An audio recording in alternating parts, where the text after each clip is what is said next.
The Supreme Court chamber was dead silent. Only the soft ticking of the overhead clock and the shuffling of papers broke the stillness. Elon Musk sat at the defense table, calm but focused, his hands folded, eyes fixed on the marble columns ahead. Across from him, Chief Justice John Roberts adjusted his glasses and leaned into the mic. His voice, sharp and cold, echoed through the chamber. "Mr. Musk, this court has long tolerated innovation, but not above the law." The gallery held its breath. Roberts's tone wasn't just firm, it was personal. He gestured toward the stack of documents beside him. "Your recent SpaceX orbital launches bypassed standard federal clearance protocols. You may build rockets, Mr. Musk, but you are not untouchable." A ripple of murmurs rolled through the room. Elon didn't blink. He simply opened his folder and waited. Justice Roberts continued, his voice now rising. "Do you believe your intelligence makes you immune to regulation? Or are you simply playing God because the rest of us can't keep up?" It wasn't a question. It was an accusation, and it hit like a hammer. The cameras zoomed in on Elon's face, expecting a flinch, a stumble.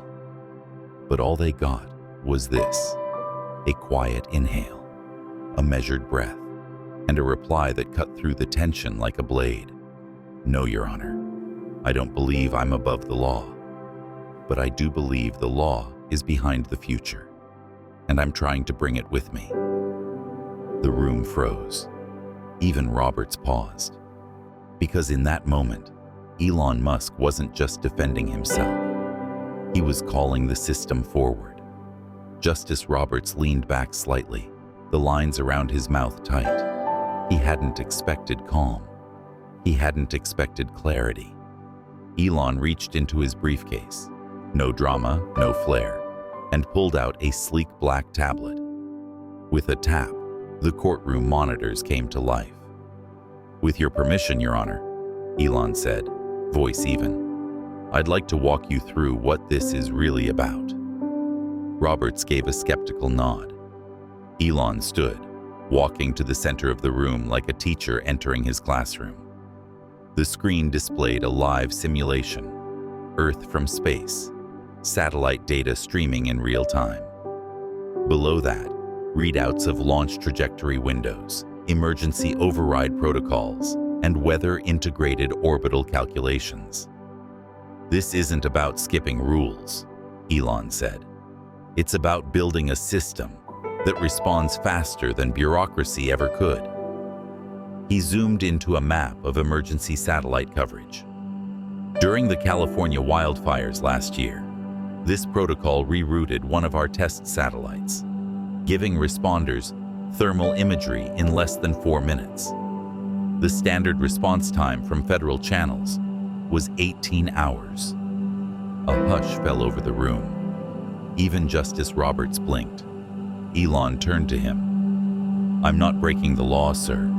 I'm asking it to evolve, so it can save lives, not just litigate after damage is done." One of the justices near the bench leaned in, whispering something to a clerk. Reporters in the gallery stopped writing. They were just watching now. Because the man on trial wasn't unraveling. He was rebuilding the entire argument brick by brick. And for the first time since the gavel fell. The courtroom leaned in. The moment Elon's presentation hit the live stream, Twitter exploded. Clips of his wildfire satellite explanation racked up millions of views in minutes. #Let Elon build. Justice. For innovation. Musk vs the machine trending everywhere. In classrooms, students watched from their phones, whispering, "Why do they keep trying to stop him?" At SpaceX HQ, engineers gathered around monitors. No one was working. They were watching their founder take on the highest court, with logic, empathy, and facts. One teacher in Nebraska paused her civics class. "Listen to this," she said, turning up the volume. "This This is how you speak truth to power. Outside the courthouse, a crowd had formed. Quiet at first, then swelling. People held handwritten signs. Courage in the courtroom. Don't ground the future. We're with Elon. Reporters turned their cameras from the marble steps to the chanting crowd. Back inside, the pressure shifted.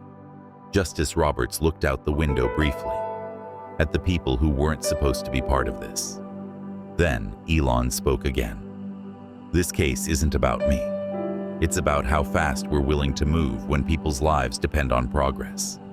If I'm guilty of anything, it's moving faster than a broken system. He didn't raise his voice. He didn't need to, because the echo of his words had already reached beyond the courtroom, into the streets, the screens, the minds of millions. And now, the system wasn't judging Elon. It was being judged by everyone else. Judge John Roberts stared down from the bench. He wasn't speaking. His fingers tapped against the oak surface, not out of impatience, but unease. The screen in front of him still showed Elon's interface, and below that, a running feed of live reactions pouring in from all across the country. Fire chiefs, paramedics, parents of children who'd been rescued thanks to early satellite imaging, all writing the same message: let him build. Roberts adjusted his glasses. He cleared his throat, but his voice caught. You understand, Mr. Musk, he finally said, that this court does not answer to online pressure. Elon didn't blink. I understand, Your Honor, he replied. I also understand that the law is strongest when it earns the people's respect, not when it demands it blindly. Roberts looked back down at the bench. For the first time in his 30-year career, he didn't feel like the smartest man in the room. He felt outdated. He looked at the other justices, some of them nodding subtly. The clerk beside him whispered, "We've never had a public reaction like this. Not once." Roberts rubbed his temples, then glanced again at the feed. A young boy in a hospital bed, holding a model rocket, smiling at the camera. The caption read, "He gave me hope. Don't take that away." Roberts's hand hovered over his gavel, but he didn't strike. He let it rest, then looked up. "Mr. Musk," he said, voice quieter, "I believe it's time this court rethinks how it defines leadership." And for the first time in the entire hearing, he sounded human. The courtroom wasn't the same anymore. It didn't feel like a place where one man judged another. It felt like a place where something old had finally been invited to evolve. Judge Roberts looked around the room. He saw not just lawyers and officials, but faces trying to understand where justice ends and progress begins. He leaned forward, setting his gavel down like a confession. "Mr. Musk, if we accept your protocol, we're admitting the system we've used for decades is insufficient." Elon didn't hesitate. "Then let's stop pretending it's working just because it's familiar." The room was still. Then a slow, single clap from one of the associate justices. Another followed, then someone from the gallery. Roberts let out a breath he didn't know he'd been holding. He stood, not with authority, but with something far more rare: humility. Court will recess pending immediate review of the submitted technology. Elon nodded once, not triumphant, just steady. Outside, the crowd roared as the news hit the steps. Chief Justice acknowledges Musk's model may reshape national infrastructure. Journalists didn't chase scandal. They chased hope. That evening, Roberts released a public statement. "We are entering an age where law must learn as fast as technology moves. Today, the court chooses to learn." And with that, Elon Musk, once again accused, doubted, underestimated, became something no judge could assign by ruling. A symbol of reason, a force for redesign, a citizen of the future. 2 months later, the first National Adaptive Infrastructure Summit opened in Austin. Elon didn't take center stage.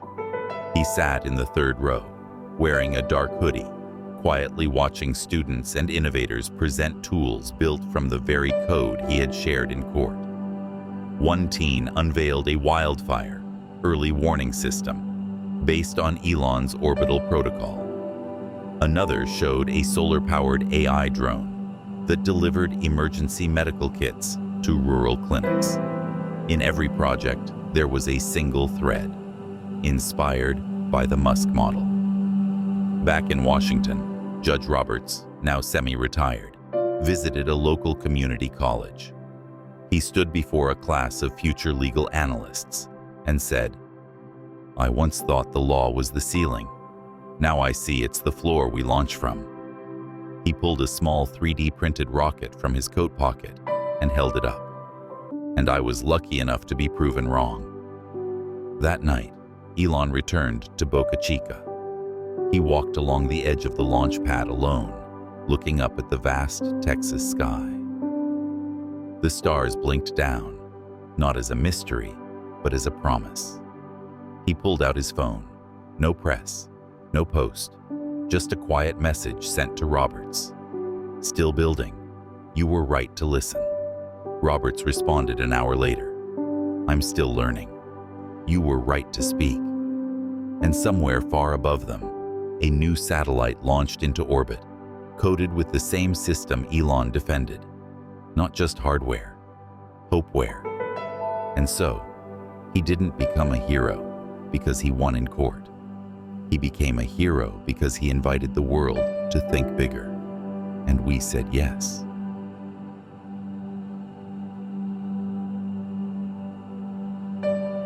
If this story touched your heart, don't forget to like, comment, and share. Subscribe for more inspiring stories.